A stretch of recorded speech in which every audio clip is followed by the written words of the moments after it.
Pernahkah Anda bertanya-tanya, apakah seorang wanita bisa hamil 2 kali dalam satu periode kehamilan?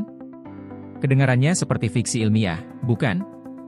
Namun, fenomena ini benar-benar ada dan dikenal sebagai superfetasi. Bagaimana mungkin seorang wanita yang sudah hamil bisa mengalami pembuahan lagi, sementara rahimnya seharusnya sudah sibuk merawat janin pertama? Yuk, kita bahas lebih dalam. Secara umum, ketika seorang wanita hamil, tubuhnya akan memulai proses yang sangat teratur, telur tidak lagi dilepaskan dari ovarium, dan perubahan hormonal terjadi untuk menjaga kehamilan. Dalam situasi normal, ini artinya tidak akan ada kehamilan lain yang terjadi selama 9 bulan ke depan. Namun, dalam kasus superfetasi, ada pengecualian yang sangat langka. Superfetasi adalah kondisi ketika sel telur yang dibuahi kedua kali berhasil menempel di dinding rahim setelah kehamilan pertama sudah terjadi. Ini biasanya terjadi dalam jangka waktu yang sangat singkat, beberapa minggu setelah pembuahan pertama. Artinya, wanita tersebut sebenarnya membawa 2 janin yang usianya berbeda. Tetapi, bagaimana ini bisa terjadi? Para ilmuwan masih mempelajari fenomena ini, dan hingga saat ini, kasus superfetasi yang tercatat sangat sedikit, menjadikannya sebagai kondisi yang sangat langka. Hanya ada beberapa lusin kasus yang dikonfirmasi di seluruh dunia. Namun, apa yang menyebabkan superfetasi? Penelitian menunjukkan bahwa dalam beberapa kasus, tubuh wanita yang mengalami superfetasi gagal menghentikan proses ovulasi sepenuhnya setelah pembuahan pertama. Jadi, ovulasi kedua terjadi meskipun sudah ada janin yang berkembang di dalam rahim.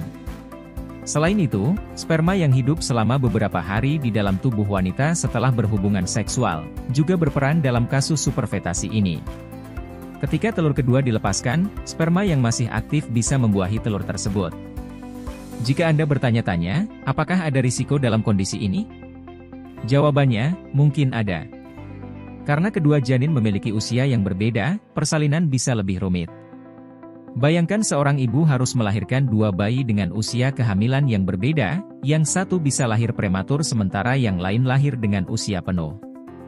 Namun, dengan penanganan medis yang tepat, kondisi ini biasanya bisa diatasi dengan baik. Menariknya, superfetasi tidak hanya terjadi pada manusia. Pada hewan, terutama mamalia seperti kuda dan tikus, fenomena ini lebih umum ditemukan. Hal ini memberikan petunjuk bahwa meskipun langka, superfetasi adalah fenomena alam yang mungkin terjadi sebagai bentuk adaptasi evolusi. Lalu, bagaimana cara mengetahuinya? Umumnya, kasus superfetasi terdeteksi melalui USG.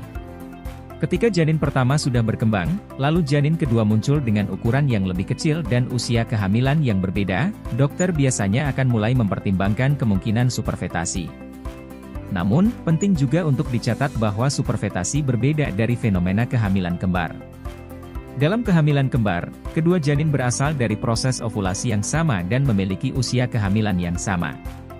Pada superfetasi, ada 2 siklus ovulasi yang berbeda, dan masing-masing janin berasal dari pembuahan yang terjadi pada waktu yang berbeda. Jadi, meskipun superfetasi adalah fenomena yang jarang terjadi, hal ini membuktikan betapa kompleks dan menakjubkannya tubuh manusia, terutama dalam hal reproduksi. Ada begitu banyak hal yang masih belum sepenuhnya kita pahami, dan superfetasi adalah salah satu misteri tersebut. Jika Anda tertarik dengan informasi-informasi unik dan fakta-fakta menarik lainnya seputar dunia kesehatan dan kehamilan, pastikan untuk like video ini dan subscribe agar tidak ketinggalan pembahasan menarik selanjutnya.